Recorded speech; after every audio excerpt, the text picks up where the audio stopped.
നമ്മൾ മൂന്നാമത്തെ ക്യാൻറ്റോ ഒന്നാമത്തെ അധ്യായം 4ഉം 5ഉം ശ്ലോകങ്ങളാണ്. ഇതില് ചോദ്യം, എങ്ങനെയുള്ള ചോദ്യമാണ് ചോദിച്ചത് എന്നാണ് പറയുന്നത്.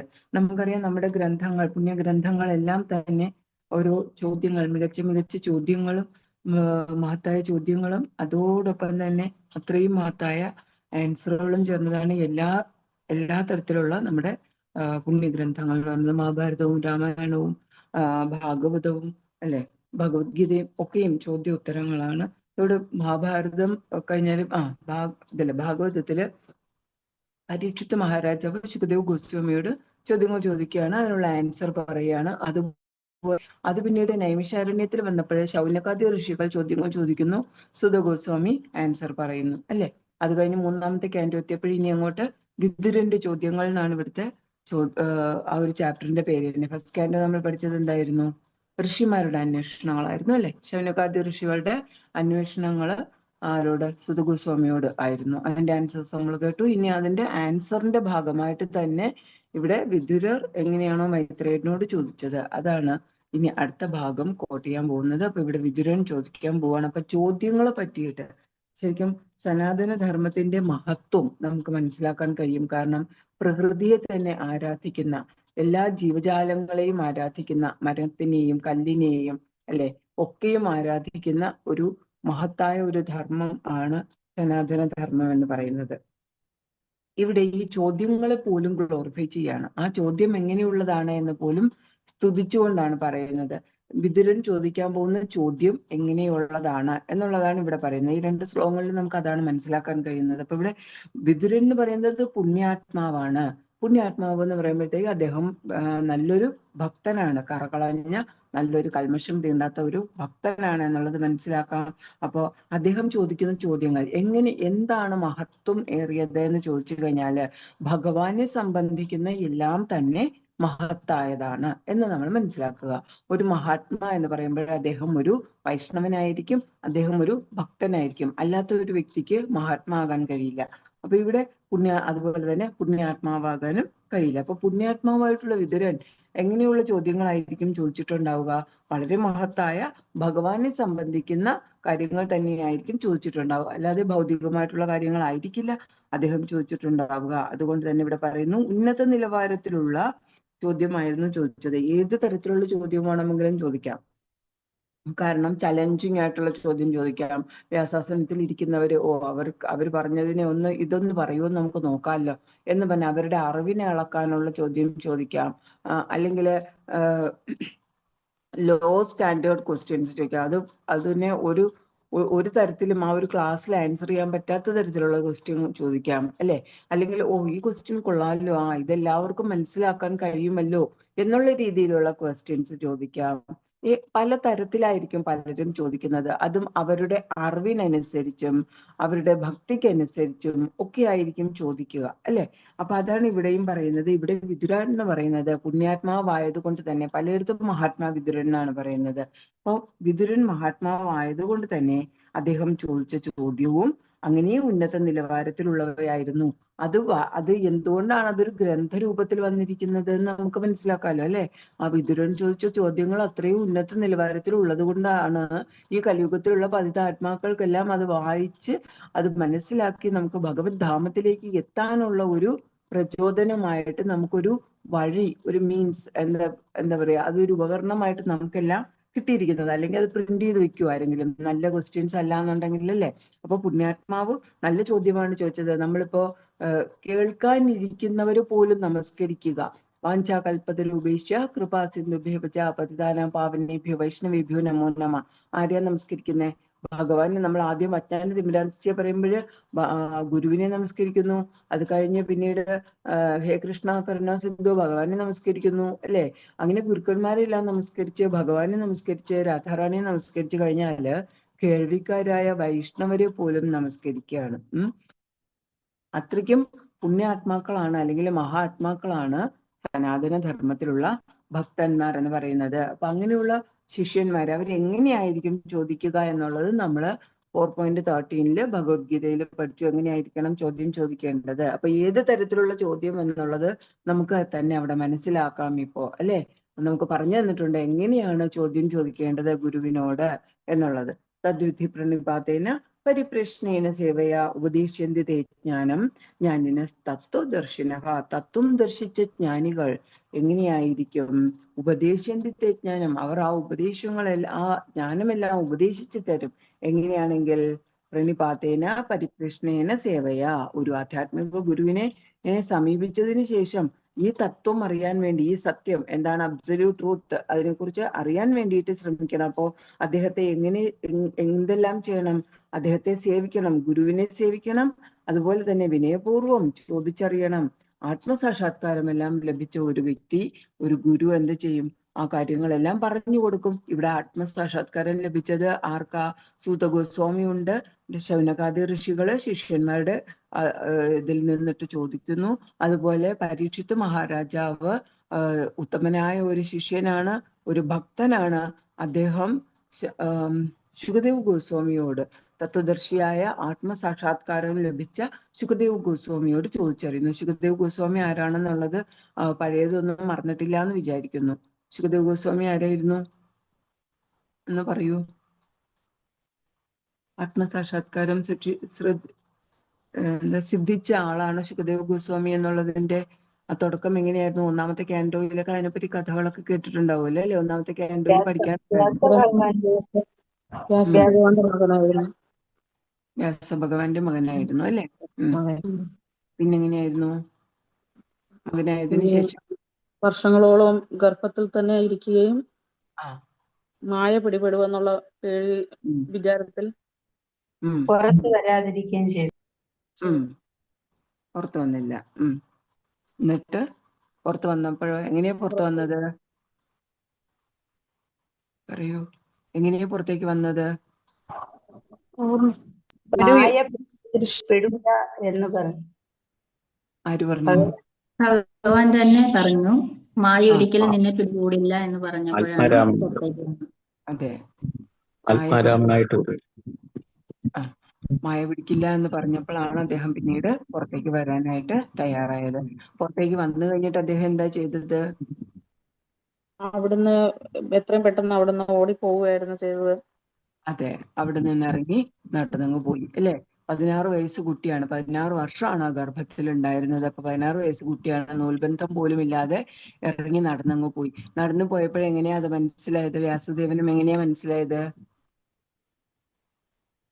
ആത്മസാക്ഷാത്കാരം ലഭിച്ച വ്യക്തിയാണെന്നും ഈ ലോകവും ഭൗതികമായിട്ടുള്ള മായയുമായിട്ട് ശുകദേവ് ഗോസ്വാമിക്ക് ഒരു ബന്ധവും ഇല്ല എന്ന് എങ്ങനെയാ മനസ്സിലായത്?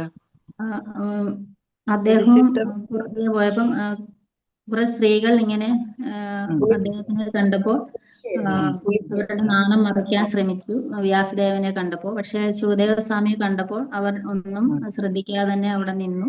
അങ്ങനെയാണ് വ്യാസദേവന് മനസ്സിലായത്. അതെ അതെ, ആൺ പെൺ വ്യത്യാസമില്ല. താങ്ക് യു എല്ലാ മാതാജിമാർക്കും, എല്ലാവർക്കും താങ്ക് യു റെസ്പോണ്ട് ചെയ്തതിന്. എല്ലാവരും അതൊക്കെ പഠിച്ചിട്ടുണ്ട്, ഓർമ്മിച്ചിട്ടുണ്ട്. അപ്പം കേൾക്കാത്തവര് അല്ലെങ്കിൽ അറിയാത്തവരുണ്ടെങ്കിലും അവർക്ക് മനസ്സിലായി എന്ന് വിചാരിക്കുന്നു. വളരെ ബ്രീഫായിട്ട് എല്ലാവരും ഓരോരോ പോയിന്റ് കോൺട്രിബ്യൂട്ട് ചെയ്തു. Thank you.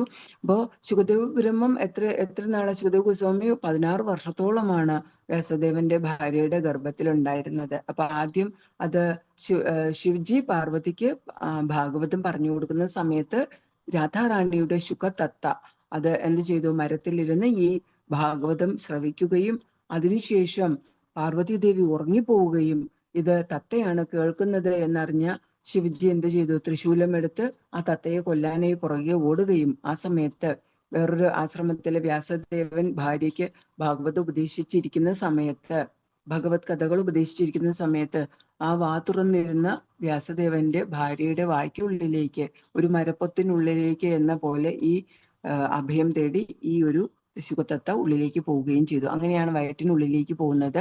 പിന്നീട് 16 വർഷമായിട്ടും പുറത്ത് വരാതിരിക്കുമ്പോഴാണ് ഭഗവാൻ വന്നിട്ട് മായ പിടിക്കില്ല, പുറത്തേക്ക് വരൂ എന്ന് ആ ഒരു ഉറപ്പ് കൊടുത്തതിന് ശേഷം ശുകദേവ് ഗോസ്വാമി പുറത്തു വരികയും അതുപോലെ തന്നെ അദ്ദേഹം പോവുകയും ചെയ്തു. അവിടെ നിന്ന് ഇറങ്ങി പോവുകയും ചെയ്തു. വ്യാസദേവൻ പ്രിയവത്സ പ്രിയവത്സ എന്ന് വിളിച്ച് പിന്നാലെ ഓടുകയും ചെയ്തു. പക്ഷെ എന്നിട്ടും അദ്ദേഹം തിരിഞ്ഞു നിന്നില്ല.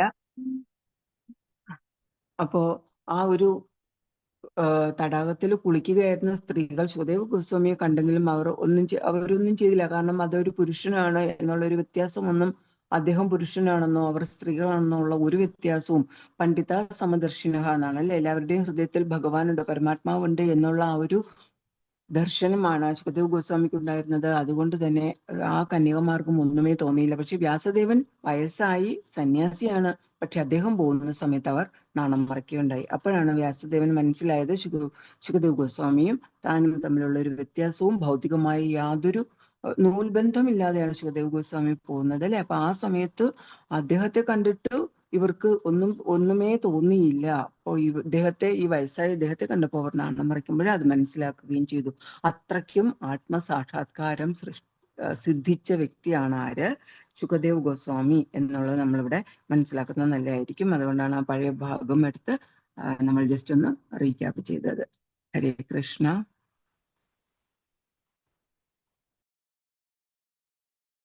ഹരേ കൃഷ്ണ. ഇനി ശ്ലോകം വായിച്ചു തുടങ്ങാം. ഹരേ കൃഷ്ണ. ചിഹ്നങ്ങളാണ്. ആധ്യാത്മിക ജീവിതത്തെ ഭൗതികമായ കാഴ്ചപ്പാടിൽ നിന്നുകൊണ്ട് വീക്ഷിക്കുന്ന ഏതൊരാൾക്കും അത് മനസ്സിലാവുകയില്ല. ഭക്തി സിദ്ധാന്ത സരസ്വതി കൃഷ്ണാവബോധപരമായ ഹർഷോന്മാദം അനുഭവിച്ചറിയാനുള്ള ഇത്തരം പ്രായോഗിക പരീക്ഷണങ്ങളെ തേൻകുപ്പിയുടെ പുറത്ത് നക്കി തേനിന്റെ രസം ആസ്വദിക്കാനുള്ള ആർത്തിയോടെ ഉപമിച്ചിട്ടുണ്ട്. അമേരിക്കയിൽ പുസ്തക വിൽപ്പന നടത്താൻ മുതിരുന്ന ചെറുപ്പക്കാരായ സ്ത്രീ പുരുഷന്മാർക്ക് ശ്രീല പ്രഭുപാദർ തങ്ങൾക്ക് കൃഷ്ണാവബോധം പ്രദാനം ചെയ്യുക വഴി തങ്ങളെ നാരകീയ ജീവിതത്തിൽ നിന്ന് രക്ഷിച്ചുവെന്ന് അറിയാമായിരുന്നു. അതിനാൽ മറ്റുള്ളവർക്ക് കൃഷ്ണാവബോധം പ്രദാനം ചെയ്യുന്നതിൽ അദ്ദേഹത്തെ സഹായിക്കണമെന്ന് അവർ ആഗ്രഹിച്ചു. അപ്രകാരം പുസ്തക വിതരണം നടത്തുന്നതിലൂടെയുള്ള ധർമ്മ പ്രബോധനം ആധ്യാത്മികമായ ഹർഷോന്മാദം ഉളവാക്കുന്നതായിരുന്നു. 1971 മധ്യത്തോടെ ക്ഷേത്രങ്ങളിൽ വെച്ച് ആഴ്ചതോറും നൂറുകണക്കിന് പുസ്തകങ്ങൾ വിറ്റഴിച്ചുകൊണ്ടിരുന്നു.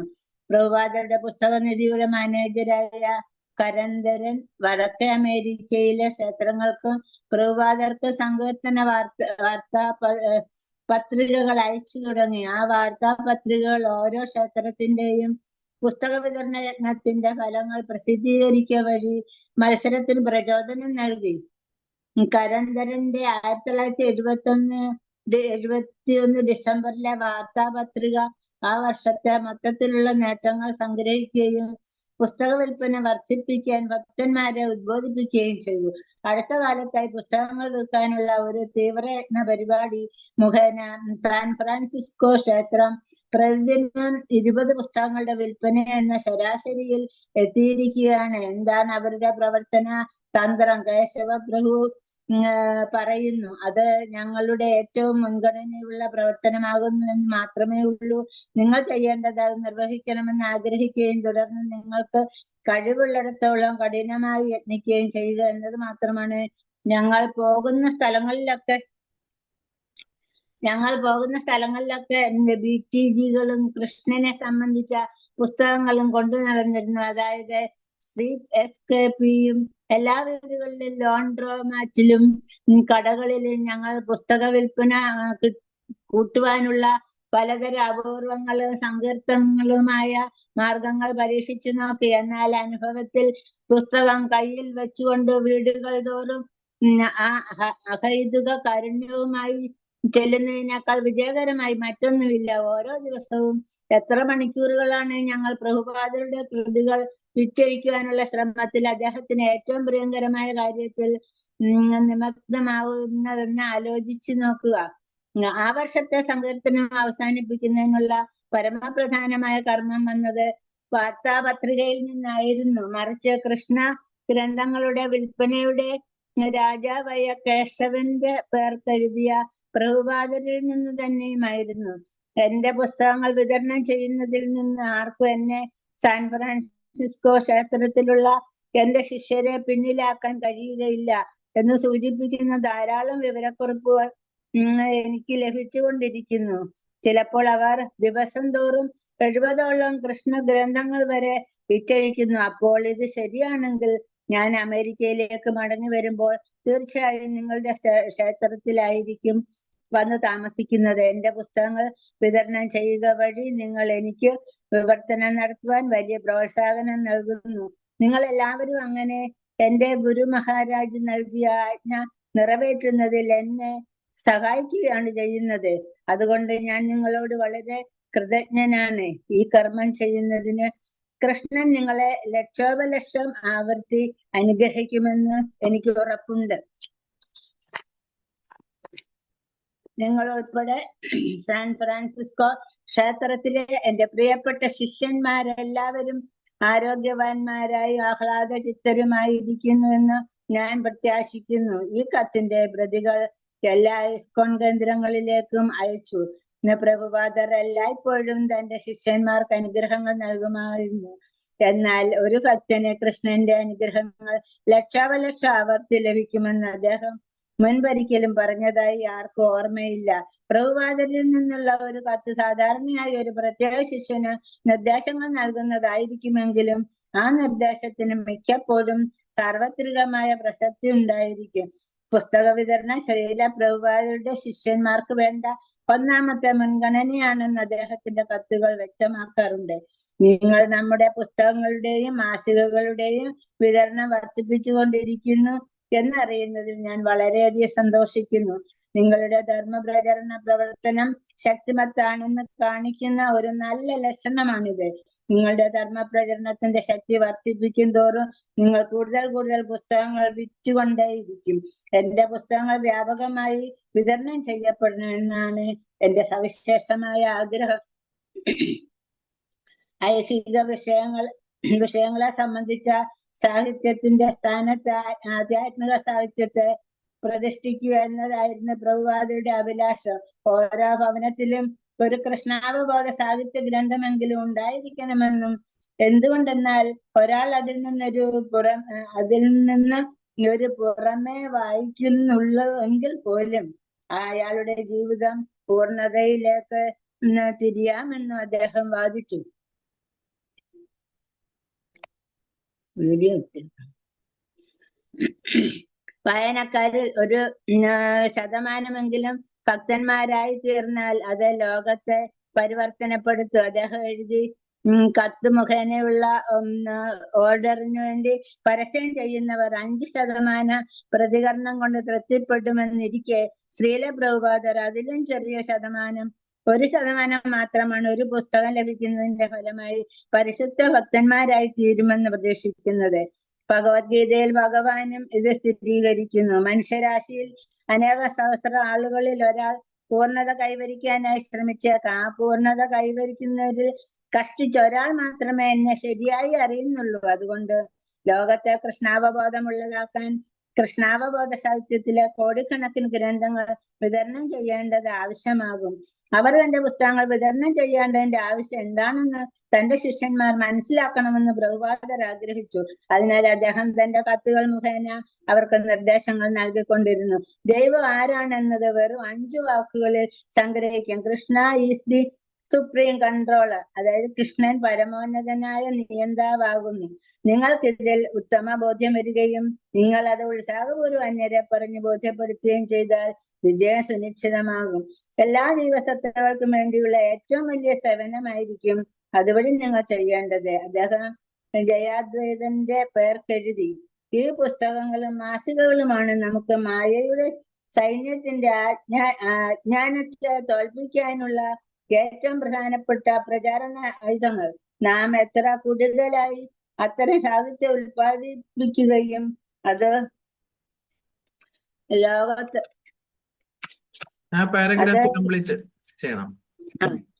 ലോകത്തൊട്ടാകെ വളരെ വലിയ തോതിൽ വിൽപ്പന നടത്തുകയും ചെയ്യുന്നുവോ അത്ര കൂടുതലായി നാം ലോകത്തെ ആത്മഹത്യയുടെ മാർഗത്തിൽ നിന്ന് വിമോചിപ്പിക്കുകയായിരിക്കും ചെയ്യുക. അത്രയേ ഉള്ളൂ.